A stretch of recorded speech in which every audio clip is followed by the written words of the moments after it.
আসসালামু আলাইকুম ভিউয়ার্স, আজকে আপনাদের জন্য নতুন একটা রেসিপি নিয়ে এলাম।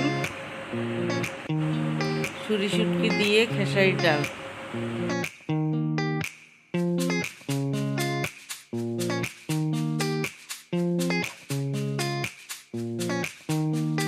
চলুন তাহলে দেখে নিই কীভাবে রান্নাটা করব। প্রথমে নিলাম ছুরি শুটকি ডাল, এরপর নিলাম পেঁয়াজ, কাঁচামরিচ, রসুন, লবণ, ধনের গুঁড়ো, মরিচের গুঁড়ো, হলুদ গুঁড়ো। আমি চুলোয় পাতিল বসিয়ে দিয়েছি, তেলও দিয়েছি। আমি প্রথমে একটু পেঁয়াজ দিব, দিয়ে এটাকে একটু লাল করব, আর তেজপাতা দিয়েছি, আর কাঁচা জিরা তেলে ফেলে দিয়ে আমি এটাকে একটু লাল করব। এবার শুটকি দিব, মিশ্রণ একসঙ্গে করে কষিয়ে নিব।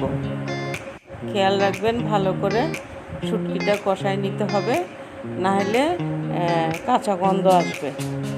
হালকা পানি দিবেন আগে, দিয়ে তারপরে কষানো হয়ে গেলে ডালগুলো ঢেলে দিবেন।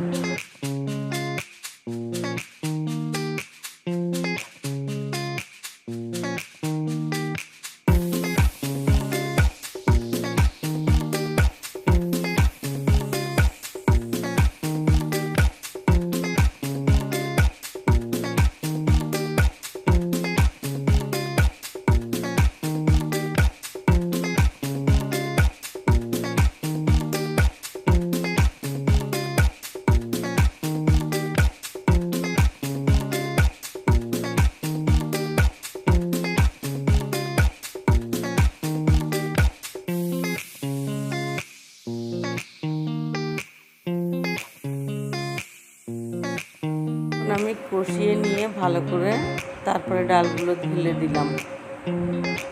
এবার আমি একটু নেড়ে চেড়ে পানি দিব, একেবারেই পানি দিয়ে দিব আমি। ঘন হবে ডালটা ঘন হবে। আমি ঘন ডাল রাঁধছি, তবে খেসারি ডাল দিয়ে শুটকি রান্না করলে একটু ঘনই রান্না করতে হয়। আপনারা আপনাদের ইচ্ছে মতন রান্না করবেন। আপনারা যতটুকু ঝোল খান অতটুকুই পানি দেবেন। বলক না আসা পর্যন্ত চুলায় বসিয়ে রাখবো। তারপরে দেখুন আমার তরকারিতে অলরেডি বলক চলে এসেছে। এটা আপনারা হাত দিয়ে একটু দেখবেন যে ডালটা গলেছে কিনা। সামান্য গোটাই থাকবে, ডালটা গোটা থাকবে। তারপরে নরম হয়ে গেলে আপনারা এটাকে ধনেপাতা দিয়ে নামিয়ে ফেলবেন।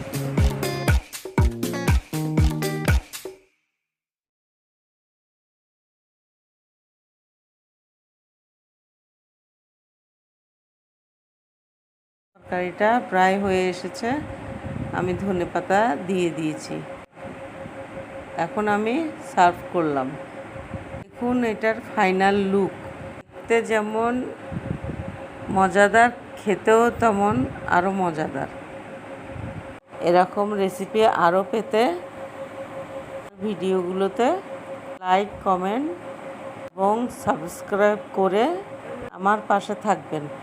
পাশে থাকা বেল আইকনটি প্রেস করবেন নতুন ভিডিওর নোটিফিকেশন পাওয়ার জন্য। আজকের মতন বিদায় নিলাম এখানেই। আসসালামু আলাইকুম। সবাই ভালো থাকবেন। আল্লাহ হাফেজ।